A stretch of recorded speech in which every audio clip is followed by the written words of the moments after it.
I'm on my way to visit my dad. I visit my dad sometimes every other week, sometimes every 3 months. Sometimes it's out of my brain for a month or so at a time. But I'm going today. I usually find myself going for emotional support, forgiveness, good news, bad news, the ability to cry, the ability to tell him a secret. Today I'm going to give him an update. I still feel like he deserves an update, and I am really the only one who does that. So we're going to visit him. When I come, I always bring flowers from the house. And unfortunately, long after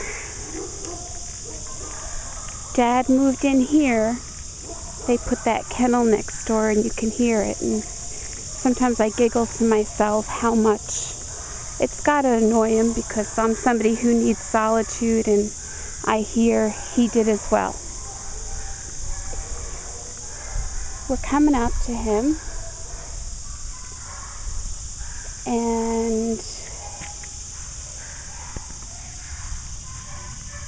I just like to talk to him. When I was a little girl, I wouldn't come here. I was scared and embarrassed and ashamed of him and ashamed of me.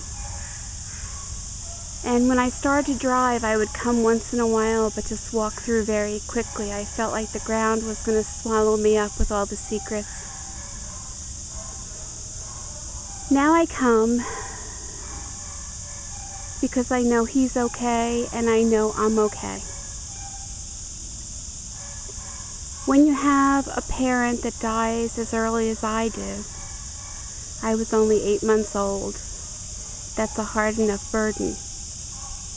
You seem like you're the only one that has that situation, and you're left out of so much. Mother steps in, and you don't want your mom there. You want your dad there. I grew up hating him a lot. I thought he left me on purpose. I was embarrassed. I lied about how he died. My dad died when I was 8 months old with a heroin needle in his arm. We were at my grandparents' having Sunday dinner. He never came down from the bathroom. My mom went to check on him, and he was dead.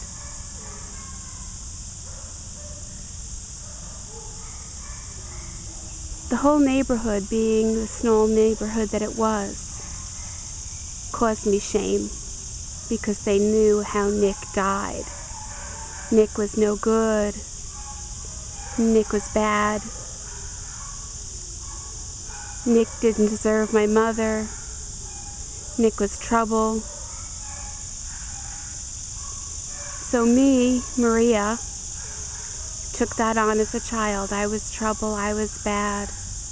I was a disgrace.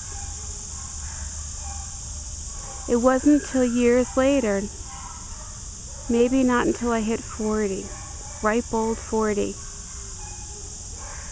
that I became partners with my dad.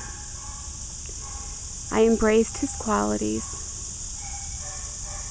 And for the last 3 years, I've started to glow with him and taken pride that we love the arts and flowers and beauty, and maybe see things a little bit different than the rest. Our poetry is strikingly the same as far as words and imagery. And now I look at that as a really, really good thing. And he's not all that bad. I don't tell the world that my daddy died a heroin addict. I don't tell the world that my daddy died in my house that I live now. I don't tell the world that when I was 25, the same age he died, I waited to die that year, and for many years later, because I felt like I had this curse of badness. I try to live with a good heart. I think of him. I even feel him at times holding me up. Today I'm going to tell him that his first grandchild's going to come very soon. That this year it'll be me and a baby visiting him. That our adoption has been approved.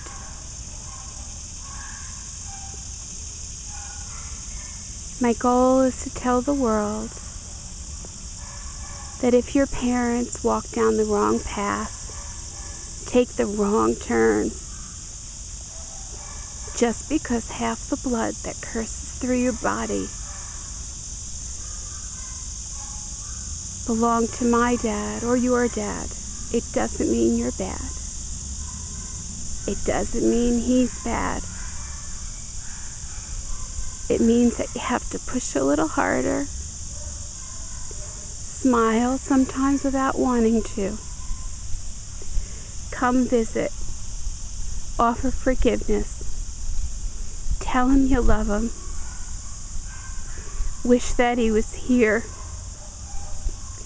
and say, Daddy, I love you, I miss you, and I know we now walk through life as partners.